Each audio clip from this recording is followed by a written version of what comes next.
Usha Aniruddha, a poem on mythology from Assam by Devajit Bhuyan. The son of King Mahabali established his kingdom in the land of rising sun, Pragjyotishpura. The bank of mighty river Brahmaputra he had chosen as his capital town.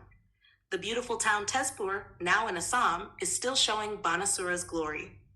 The kingdom of Banasura and Agnigar, Fort of Fire, is part of Assam's history. Banasura got the boon from Lord Shiva that Shiva will protect his capital. So, in Tezpur, on a small hilltop, Banasura constructed his palace, palatial. In ancient India of that time, his daughter Usha was the most beautiful girl. Lots of young princes from neighboring countries wanted to marry, impressing her. Usha was kept with her friend Chitralekha in Agnigar, so to meet her, no one dared. During the youthful days of Usha, it was like imprisonment and not fair. One night, Usha saw a beautiful prince in her dream while sleeping in the night. She fell in love with the prince in the dream and thought the dream to be real.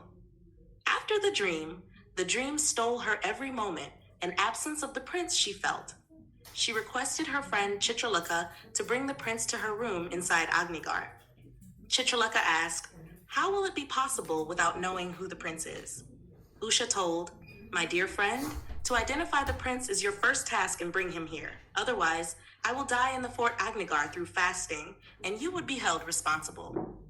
Chitralekha was an artist of excellent capability to draw any picture with perfection. Utilizing her skill, Chitralekha found out for her friend Usha a practical solution. She drew portraits of all princes and young kings of India and showed Usha one by one. Seeing Aniruddha, Usha jumped, shouted, and her joy knew no bounds. Chitralekha told Usha that he is Aniruddha, grandson of Lord Krishna, and lives in Dwaraka. Knowing this, Usha pressed her friend Chitralekha to bring Aniruddha from Dwaraka. Chitralekha was an expert magician who could vanish with her magical power to travel anywhere. To help her friend, she reached Dwaraka and kidnapped Aniruddha during a night. When Usha and Aniruddha saw each other inside Agnigar, they immediately fell in love. Secretly, Chitralekha arranged their marriage, and both lived happily inside the fort. The news reached Banasura, and he immediately imprisoned Aniruddha. There was hue and cry in the kingdom of Lord Krishna searching for missing Aniruddha.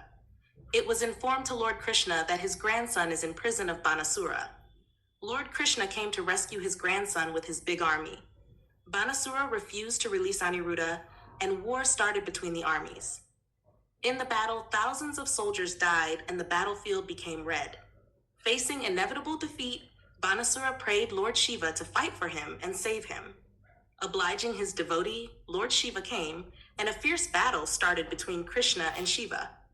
The universe was threatened towards destruction due to Harihar War of gods. Brahma and all the gods came from heaven and requested Krishna and Shiva to save the universe. Banasura agreed for a compromise and decided to send Usha and Aniruddha to Dwaraka.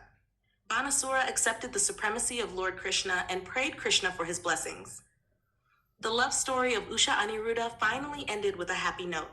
Lord Krishna returned to Dwaraka with his grandson and granddaughter-in-law happily. The ruins of Agnigar in Assam still stand as memory of Usha Aniruddha love story. In India, the myth of Usha Aniruddha love story even continues now with glory.